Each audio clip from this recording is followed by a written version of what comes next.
A paz do Senhor Jesus, bem-vindo ao canal Teólogo Rafael Cardoso em Ação. Hoje temos mais uma importante aula. Vamos falar sobre a mulher adúltera e nos faz questionarmos algumas coisas. Há jeito para as nossas vidas, para algumas situações ao qual por vezes estamos inseridos? A Bíblia fala sobre uma mulher que experimentou algo chamado graça. E ela não fez nada por merecer isso. Não buscou isto. O Senhor Jesus simplesmente a agraciou com a sua graça, com a sua benevolência, com a sua misericórdia, porque pela lei ela deveria ter sido apedrejada. Você sabe o que é graça? Nós costumamos dizer que graça é favor imerecido, de fato é um favor que nós não merecemos. Vamos citar aqui alguns exemplos de graça, né, no cotidiano. Imagine que você tem uma dívida no banco, deva muito, e de repente você desesperado, com seu nome sujo, o banco ali te cobrando aquela dívida, você vai tentar negociar e você encontra um gerente lá que se compadece com a sua situação e ele resolve pagar a sua dívida, do bolso dele pagar a sua dívida e ainda acrescenta um dinheiro na sua conta bancária. Você fez alguma coisa por merecer isso? Não, mas alguém de repente resolveu te fazer um favor sem você ter pedido, né? E ainda te deu crédito. Graça é mais ou menos isso. É um favor, uma dívida que nós tínhamos para com Deus. O Senhor Jesus pagou a nossa dívida e ainda nos deu crédito. Imagine, de repente, um aluno, mais um outro exemplo, que tira zero em todas as matérias, não é um bom aluno, e de repente ele tinha tudo para ser reprovado. E o professor, graciosamente, resolve ali, de repente, lhe dar uma boa nota, passar aquele aluno.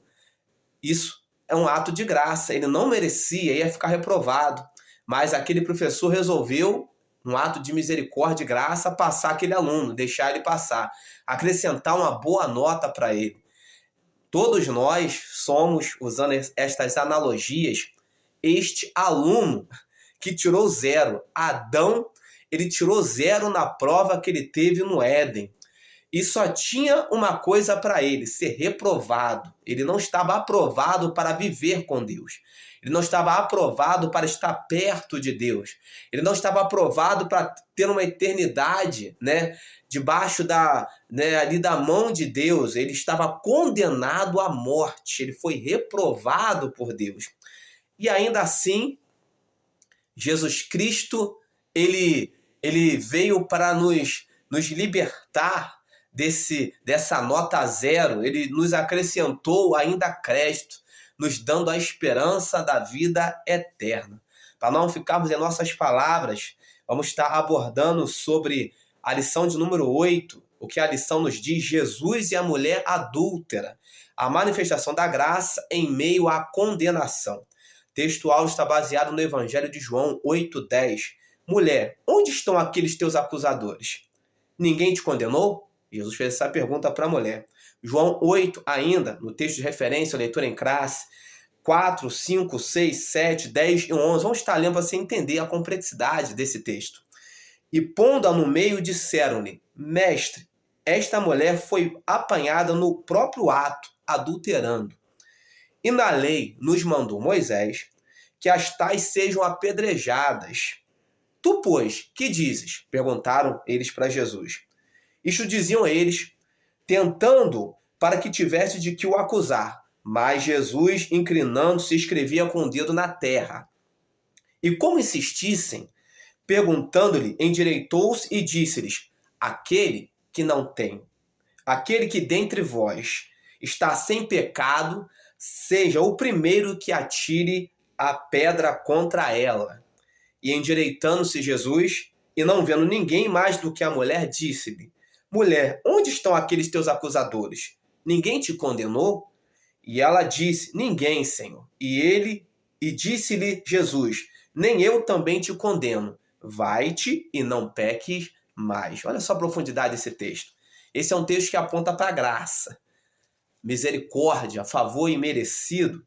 Aquela mulher não fez nada por merecer, né, este ato de graça da parte de Jesus. Vamos tentar entender um pouco essa situação. Bom, antes, gostaria de te pedir para que você deixe o seu like, se inscrever no nosso canal. Eu sou teólogo, especializado em teologia sistemática. Também sou escritor, né? Escrevo alguns livros. Gostaria que você, no final, aí, se gostou aí do nosso conteúdo, né?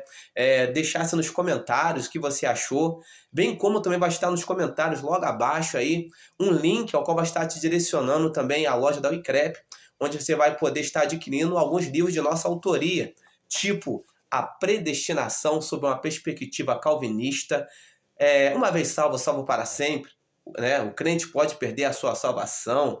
Existem pessoas predestinadas para os céus e pessoas predestinadas para o inferno. É um tópico interessante. Temos também um livro que vai estar abordando sobre escatologia, também escrito pela minha pessoa, Introdução à Escatologia. Para você que gosta de assuntos escatológicos, é interessantíssimo. Eu estou abordando neste livro algumas visões, o pós-tribulacionismo, o pré-tribulacionismo, o mid-tribulacionismo, né? Algumas visões escatológicas que por vezes na igreja não dá para serem abordadas. Temos também Gênesis para teólogos, né? É uma síntese sobre o livro de Gênesis. Vamos estar falando sobre os nefilins, né? Sobre a marca de Caim, algumas situações interessantes que também não dá para ser abordada assim de repente num culto, mas você vai estar tendo aí uma noção dentro destes livros, né? Bastante interessante. Entre lá no link e compre, né? E adquire, em cerca de 15 a 20 dias vai estar chegando no conforto da sua casa. Pois bem, aquela mulher fora pega no ato de adultério. Mas nós precisamos entender toda a conjuntura.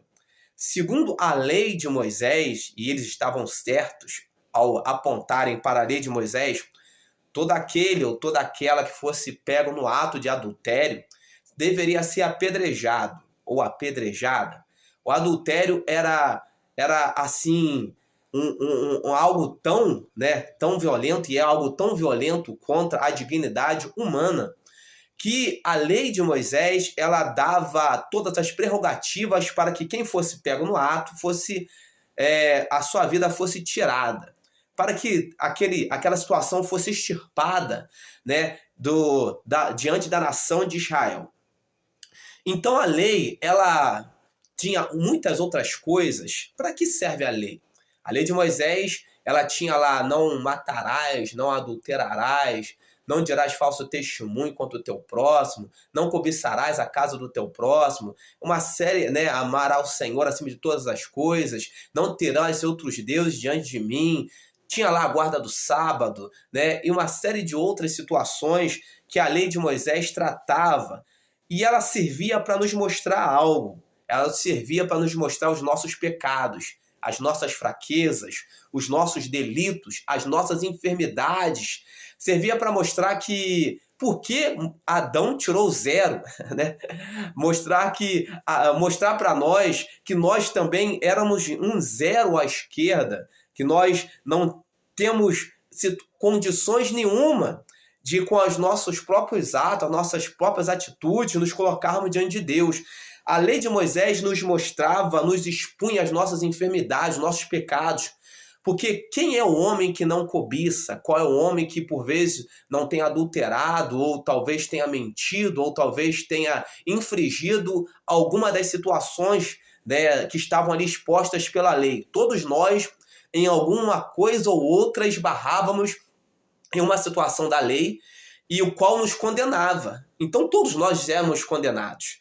Mas algumas atitudes, algumas coisas eram condenadas à morte de forma imediata, como o adultério.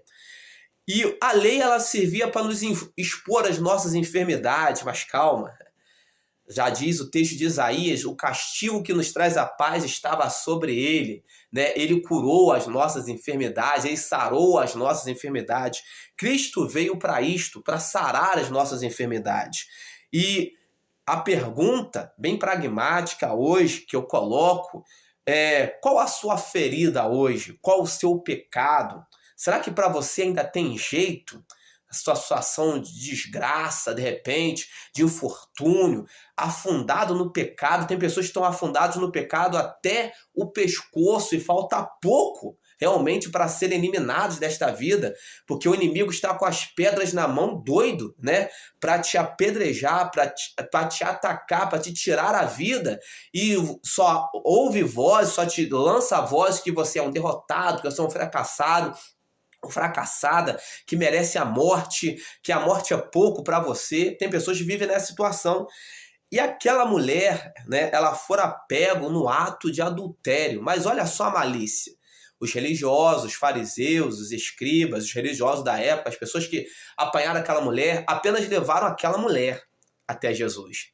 Ninguém adultera sozinho, havia um homem ali também. Só que o homem deixaram de lado. Quem sabe, estou conjecturando, a Bíblia não fala sobre isso, mas quem sabe o homem que também fora pego no ato também estava ali também com pedras nas mãos, né, observando para também apedrejar aquela mulher. E eles tentaram pegar Jesus numa situação bastante emblemática, porque Jesus ficou num beco aparentemente sem saída. Porque pegaram aquela mulher no ato de adultério, haviam testemunhas, levaram até Jesus e falaram para Jesus o seguinte: a lei de Moisés diz o seguinte, que aquele ou aquela que for pega no ato de adultério deve ser apedrejada. E tu, o que dizes? Só que havia um emblema e uma situação toda emblemática. Porque diante da lei de Roma, Jesus não tinha a legalidade e autoridade para mandar apedrejar ninguém, matar ninguém. Ela deveria ser julgada pela lei romana, vamos dizer assim, porque estavam sob o jugo de Roma.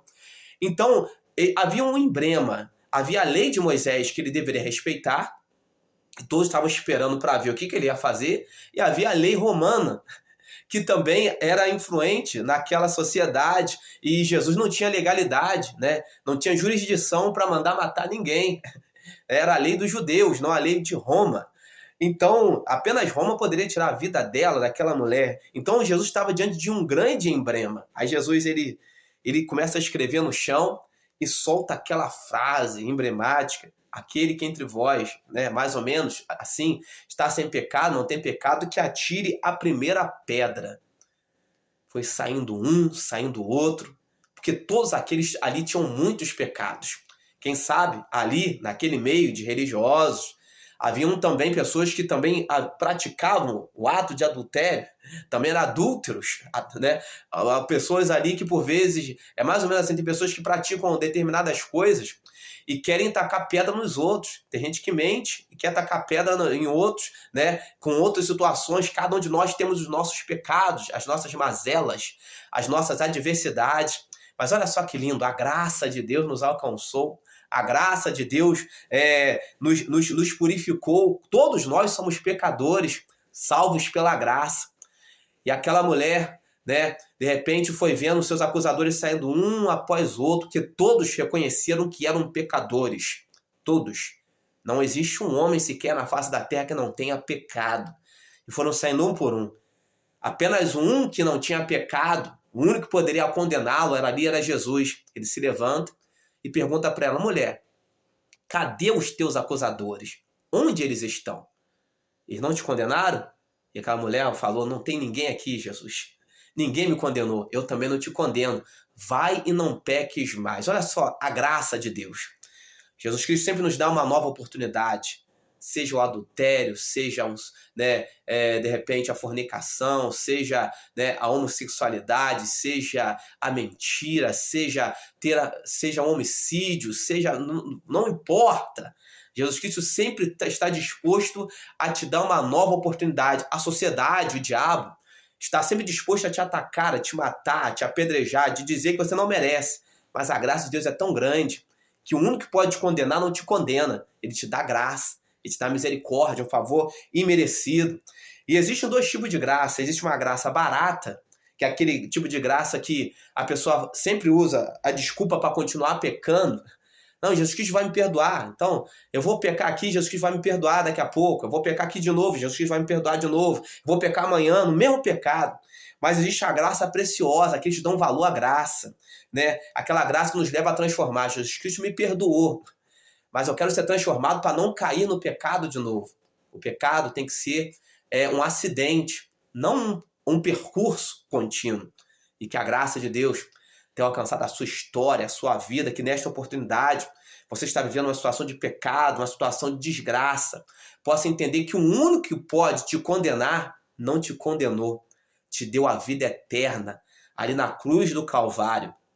Ele morreu pelos seus pecados. O castigo que nos traz a paz estava sobre ele. Que você usufrua desta graça. Você tem jeito, tem uma oportunidade de ser transformado. Que a graça de Deus alcance a sua casa, a sua família, em nome de Jesus. Quem sabe hoje é a oportunidade de você aceitar Jesus. Neste vídeo, você pode ter essa oportunidade de levantar as suas mãos e aceitar Jesus e experimentar desta graça e ser transformado. Quer aceitar Jesus nesta oportunidade? Então levante as suas mãos onde você está aí mesmo. Pai amado, que esta vida, Senhor Jesus, possa neste momento ser transformada pela sua graça. Que a sua misericórdia venha imperar sobre esta vida. Pai amado, que o Senhor possa, Senhor Jesus, apagar os pecados dessa pessoa, mudar a história. Pai amado, transformar, Jesus querido, e que a partir de agora seja uma nova criatura em nome de Jesus. Se você aceitou Jesus como seu Salvador, deixa nos comentários, procure uma igreja evangélica, próxima à sua casa e comece a ser transformado e experienciar esta graça. A partir de agora que a paz do Senhor entre na sua história, na sua família, nos seus negócios, em nome de Jesus.